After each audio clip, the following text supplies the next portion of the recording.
Just quick little vid today for putting our pistons in our Marine Big Block 454 Chevy.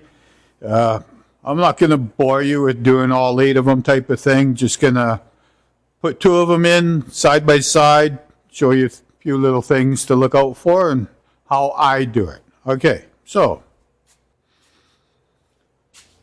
I got the piston on this side, for this side of the engine. Over there on the other side of the clean room, on the other bench, I have the other piston. Just want to go over a few things. First of all, we make sure we oil our pin very well. Work it back and forth a bunch. You can even, most pistons have a little groove. Put a little bit in there. Just get that all nicely lubed up really good. I just use motor oil. Same with our rings. They lube them up really well. I like to pour a bunch just in all the little ring grooves and where the end gaps are. And then I just rotate them around and turn them around until I have that all very nicely lubed up. And then I set my ring gaps exactly where recommended by your ring manufacturer and or piston manufacturer. Just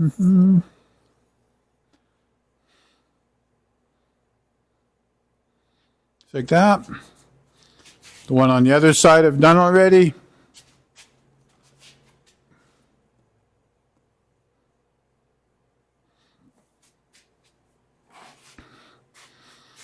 We've put our bearings in. We've lubed her up with our favorite pre-assembly lube of choice. We put our little rubber boots on the rod bolts. Trust me, that will save you a crankshaft. We've also put the ARP lube on the top, on the end of the bolt, plus on the back of the nut.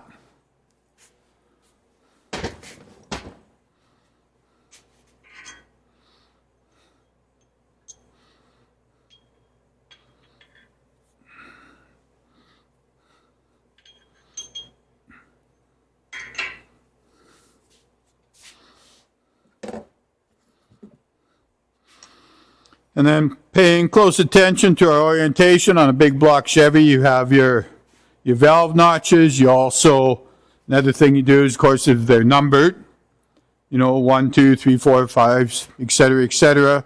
Fords are different. Be careful. Sometimes the Fords will go 1, 2, 3, 4 down one side, 5, 6, 7, 8 down the other side. So you got to watch out for that. The other thing you got to be careful of, in case a piston got put on backwards, it's your big chamfer. Always goes to the outer edge of the connecting rod throw. Put those on and we just lower this into place. Pistons is kind of one of my favorite things to do. Take your favorite ring compressor of choice, there's many different types. I don't mind this one. Also like the tapered ones where you just press your piston in. I don't have one for this bore. I know they make ones that are adjustable. Over time, I'll just get them all.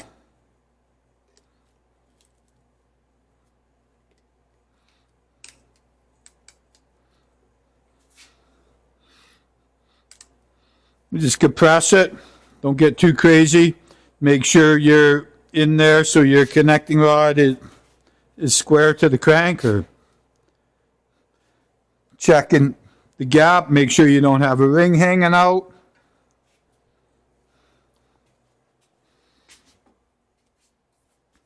Very important, make sure your ring compressor is seated against the block, or as you're pushing that piston down, your oil ring could pop out between it and the deck of the block.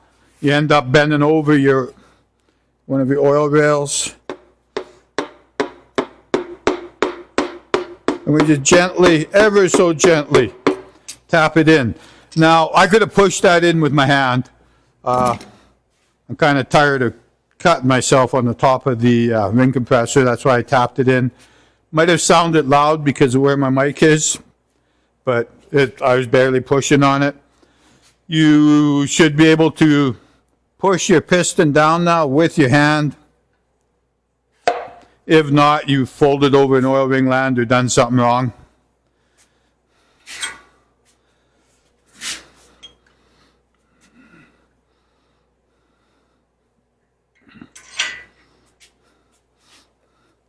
Now the way I'm doing it here is I'm putting in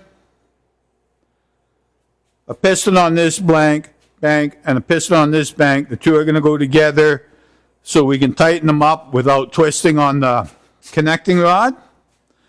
That's important. But if you were wanting to go all down one bank,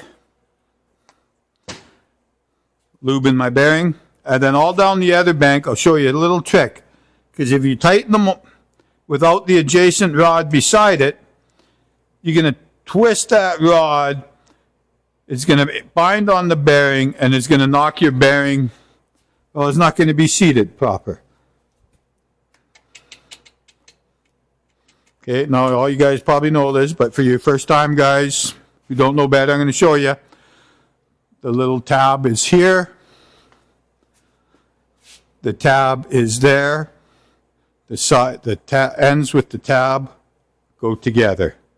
And the flange goes out in many different ways and on. ARP rod bolts, of course, they've been lubed with the appropriate ARP lube.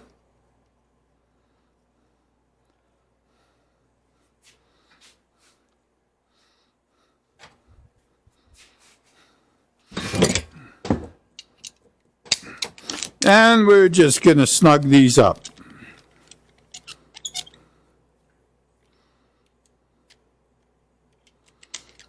Now let's say you wanted to tighten this before you put the adjacent one in. You just grab yourself another rod or a cap and you lay it in there gently, and then you can put your wrench on and tighten that without bending your rod over and unseating your bearing.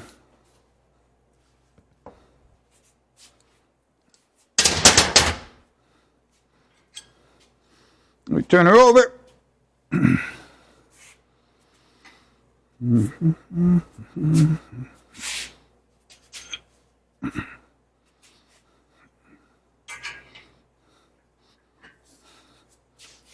And now we do this side. So I've already oiled it and everything off camera. Bearings are in and all that.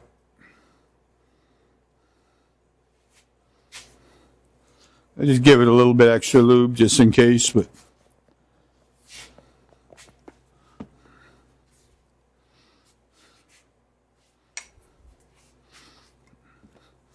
again, we put our little tubes on here. Now, in case you haven't seen this in other videos, it's just a chunk of 3/8 airline. I use that stuff for quite a few tools. And you just slide your piston down in there. Like so.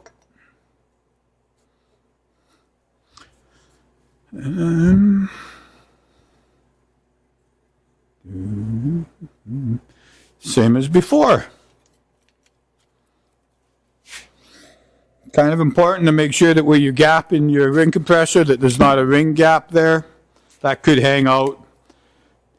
Grab the cylinder wall a bit, maybe chip the ring or something. Or if it's an oil ring, it could grab and just fold it right over.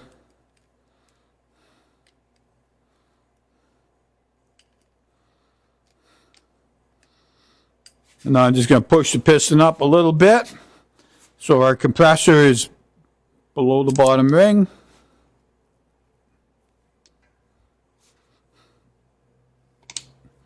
There we go. Tighten it up a little bit. Make sure our rod isn't going in at an angle.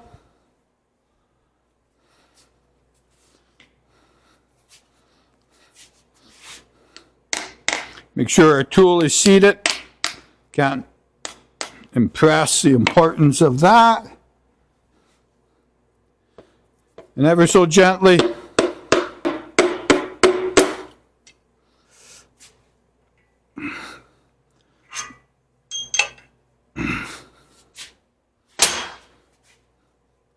square up the bottom of our rod, push it in with our fingers.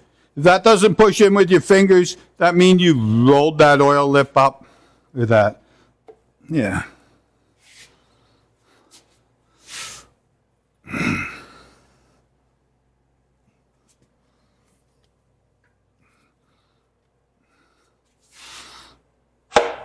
Like so.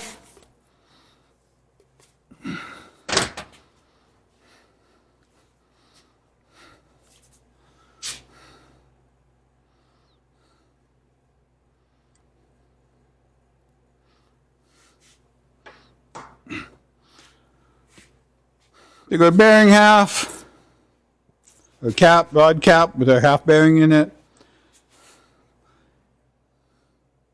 Make sure the tang goes to the tang. Make sure the big chamfer goes to the outside.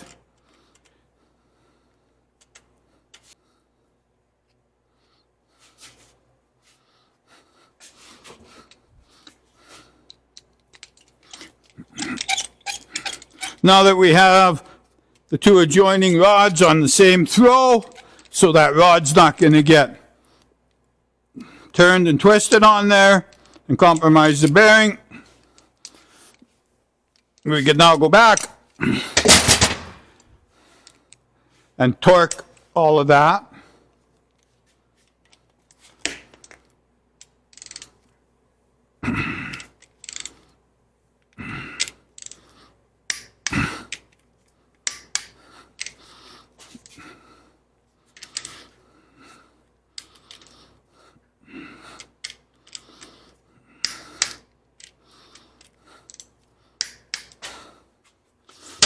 Now I put my little marking system that I do on there.